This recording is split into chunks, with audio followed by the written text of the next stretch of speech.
ABML Morning Update. With the risk of potential military strike on Iran by US firmly on the table, Nifty snaps 3-day winning streak. Global markets. US stocks fell on Thursday, leaving the S&P 500 near the flat line for the year as investors shifted away from financials and monitored simmering tensions between the US and Iran. Dow lost 0.54% while S&P slipped 0.28%. Nasdaq shed 0.31%. Those on Wall Street remained on edge as crude prices extended gains amid a standoff between Iran and the US over the former's nuclear program.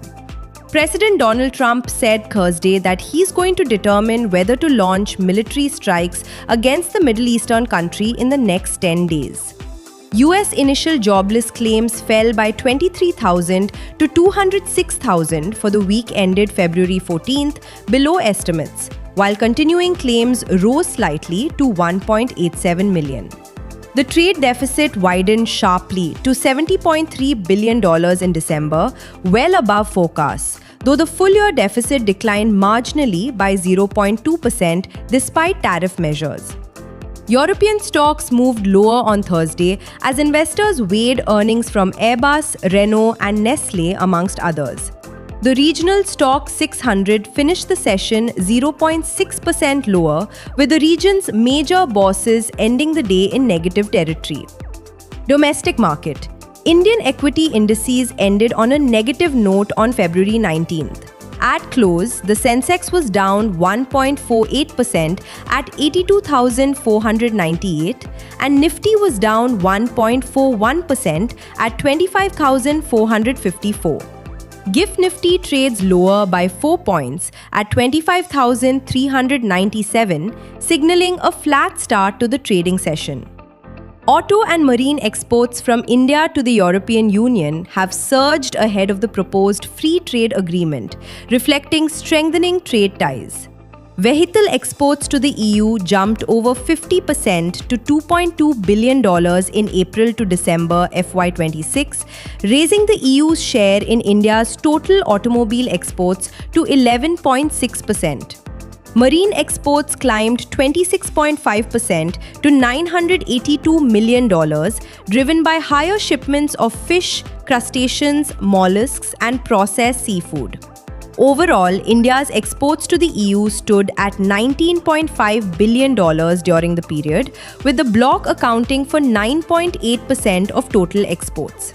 However, total exports to the EU contracted 3.92% year-on-year, mainly due to a sharp decline in petroleum shipments. The EU has opened a dedicated India office in New Delhi to enhance engagement in trade, technology, and mobility. The proposed FTA is expected to remove tariffs on 97% of product lines, covering 99.5% of trade value, benefiting sectors such as automobiles, textiles, leather, seafood, and gems and jewelry. Officials believe the agreement will deepen market access, improve competitiveness, and further accelerate bilateral trade flows. Focus for the day. India PMI, US GDP, US PMI. Key corporate developments/policy actions.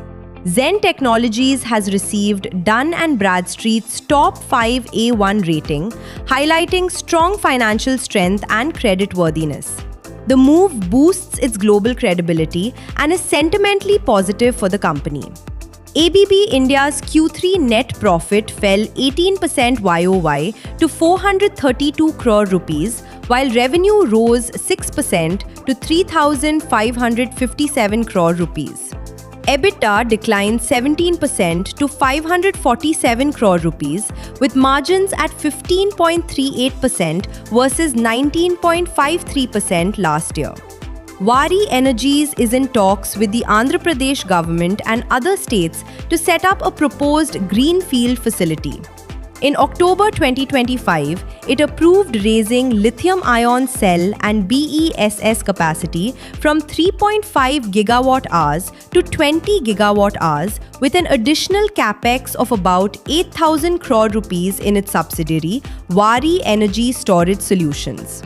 Karur Vysya Bank has reduced its 1-year and 6-month MCLR to 9.10% from 9.20% effective February 22nd, while cutting the 1-month and 3-month rates to 8.95% from 9.05%.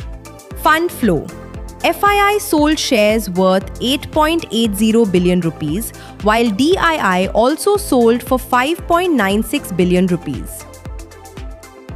Investment in securities markets are subjected to market risks. Read all the related documents carefully before investing.